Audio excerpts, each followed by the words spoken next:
Yo guys, what is good? Welcome back on the Uncle Sharma channel. The season for 24-25 is officially underway because today Inzaghi and Marotta did the usual kickoff press conference for the season, which kicks off the new season. We'll go through the main talking points of it today.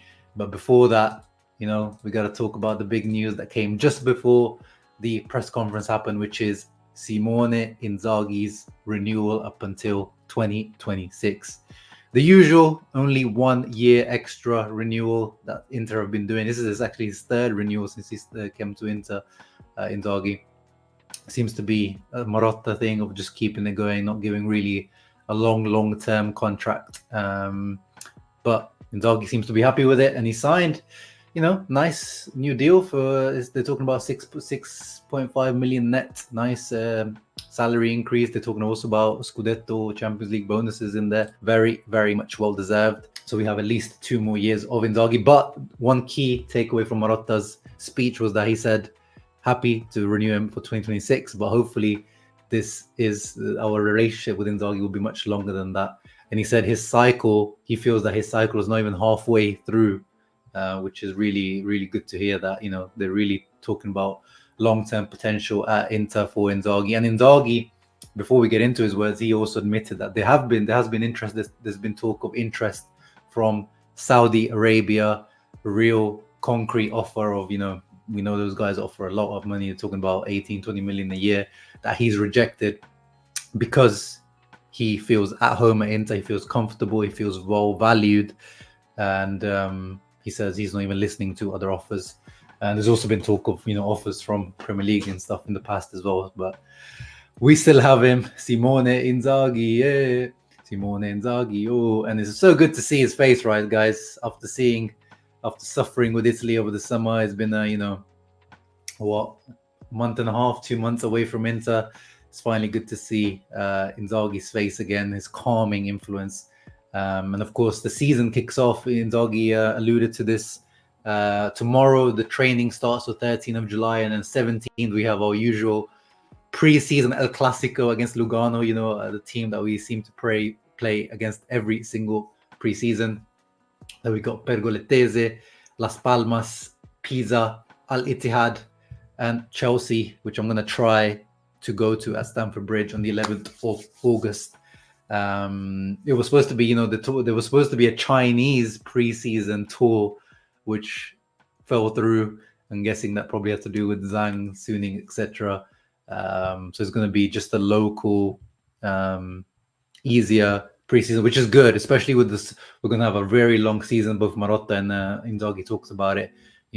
We might even end up playing around 70 games. If we go through the stages of all the competition and the Club World Cup at the end of the season as well.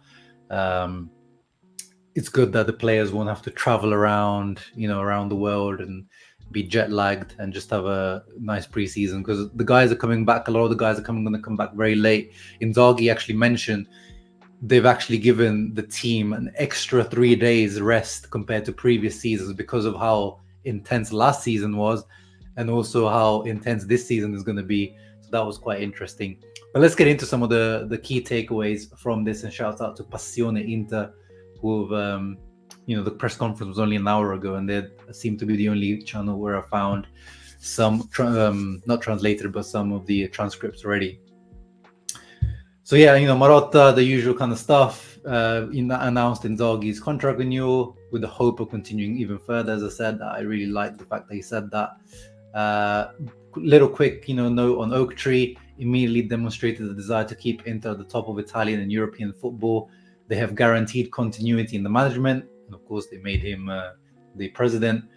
But of course, we know the path towards financial sustainability at the forefront, which is nothing new, but it's probably going to be even more at the forefront for a investment fund, which is, how things are.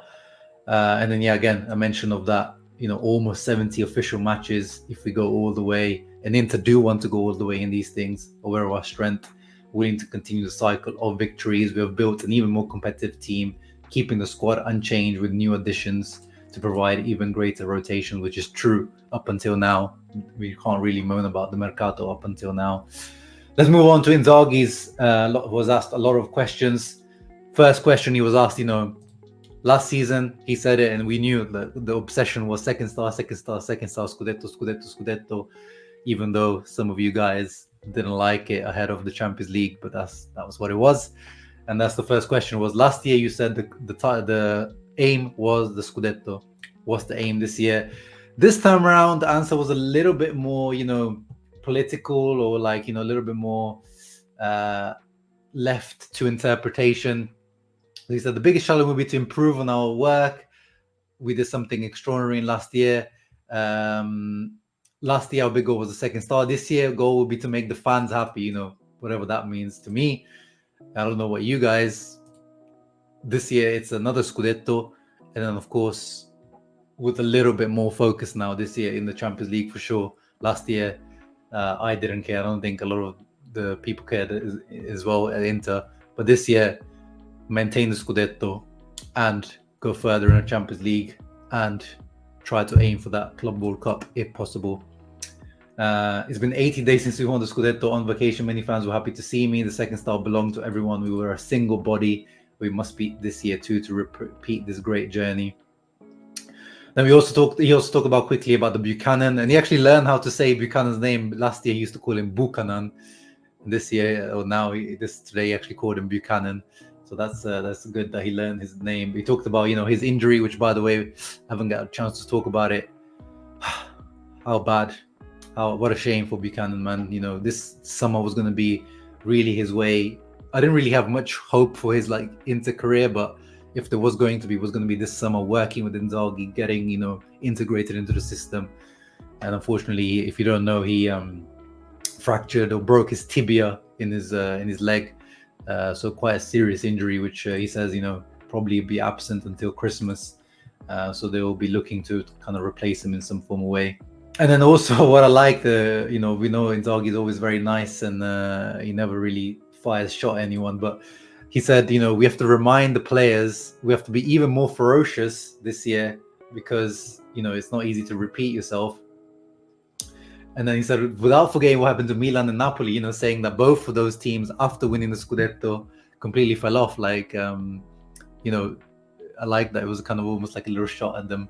But it's also true, you can't rest on your laurels because you won the Scudetto last year. We saw Napoli and Milan, very, very good examples. But again, both of those teams are probably not really favorites to win those Scudettos that they won. They're a little bit overachievement. In the way, especially Napoli, the way they won it was complete overachievement, and Milan was, again, but hopefully that doesn't happen to us.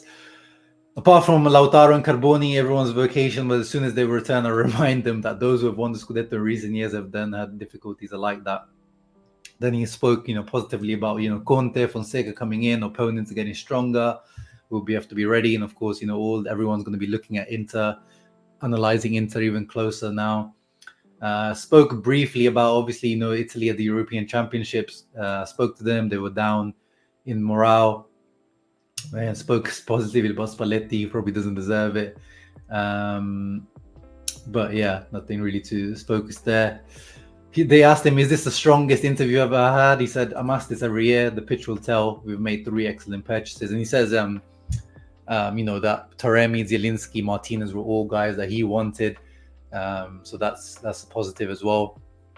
And there is in the Champions League, the goal is to go far as possible. We face teams with huge budgets, but it must not be an excuse. And as usual, they didn't put it here, but he mentioned that bloody Liverpool game. He loves talking about that Liverpool game. That Champions League knockout round that we had against Liverpool. He always mentions it. But yeah, he's right. It doesn't really matter. We showed against Real Madrid and Liverpool that even without that type of budget, we're able to compete. And then there was a few questions that he was asked. I know some Carboni fans after this press conference have got excited that Inzaghi mentioned Carboni so many times, but in reality, he was asked about Carboni many times. That's why he talked about him.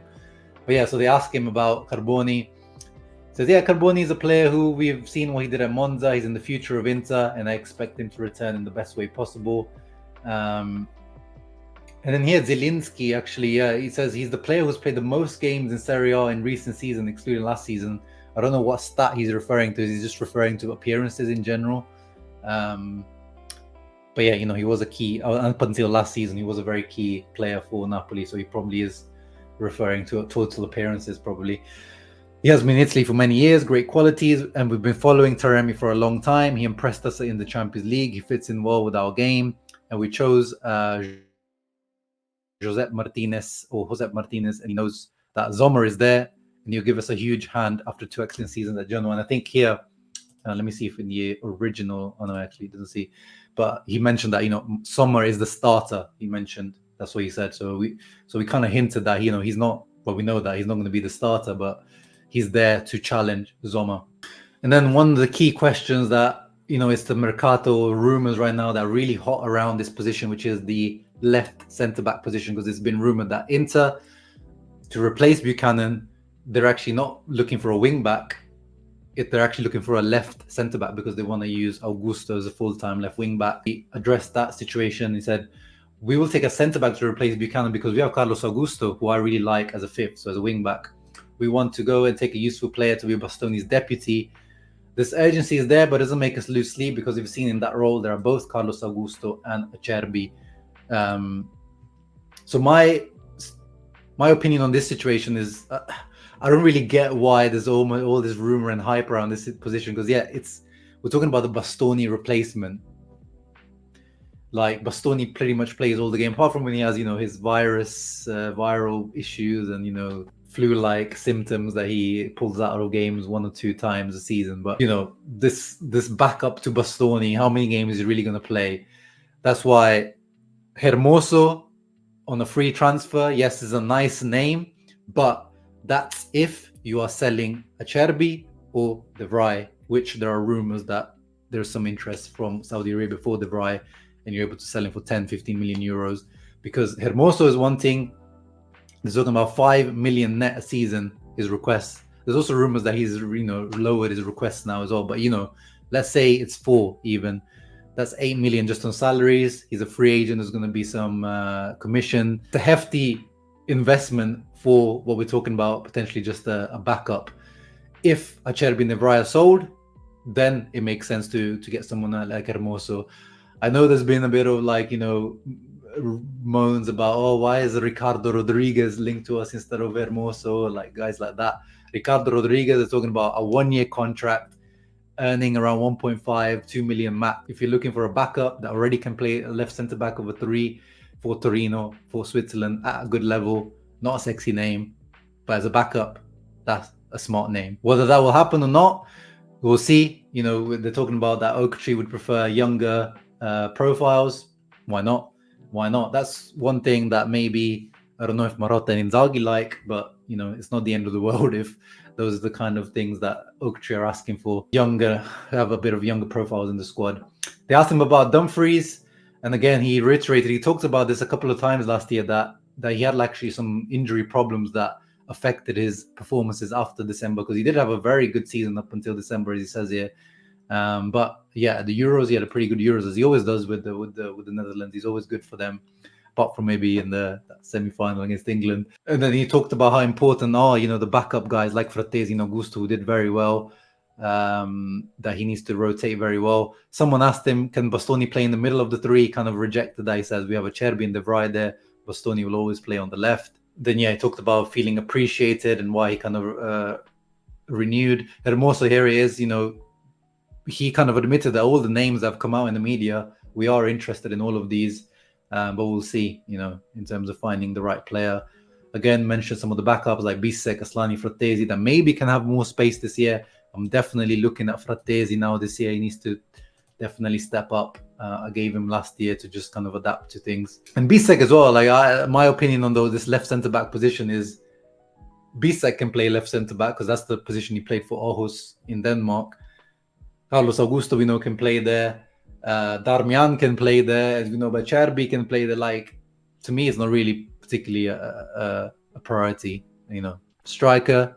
Second striker, that's more of a priority for me to replace Alexis Sanchez's characteristics. Speaking on the attack, talked about Arnautovic, and Sanchez did what we needed with Carboni with an extra option. And here he kind of hinted that he doesn't really see a Carboni as a real striker. He talks about him behind 2 strikers, or as a 5th offensive player. I don't really know what he means there. Maybe even as a mezzala, or I don't know what he means, or even as, like, if you're really desperate, having him as a wing back in the last few minutes of a game. But it seems like he didn't really see him as a second striker, which I've always said, Carboni, in modern football, the number 10 position, especially in Inzaghi's formation, doesn't exist. So it's hard to see where he really fits into this Inter team.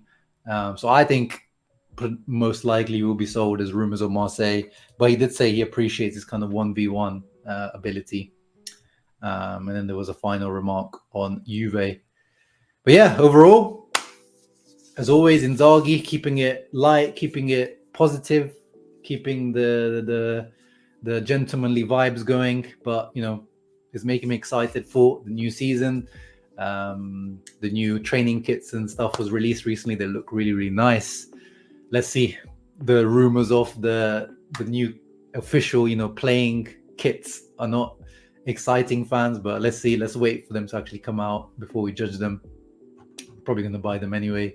But yeah, let me know your thoughts down below on Marotta's words and Inzaghi's words. What makes you excited for this season?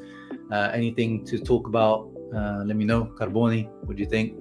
Leave a thumbs up, subscribe to the channel, and keep a lookout. We'll probably do a live stream in the next few days talking about all these Mercato rumors. Ciao ragazzi, Forza Inter, new season underway.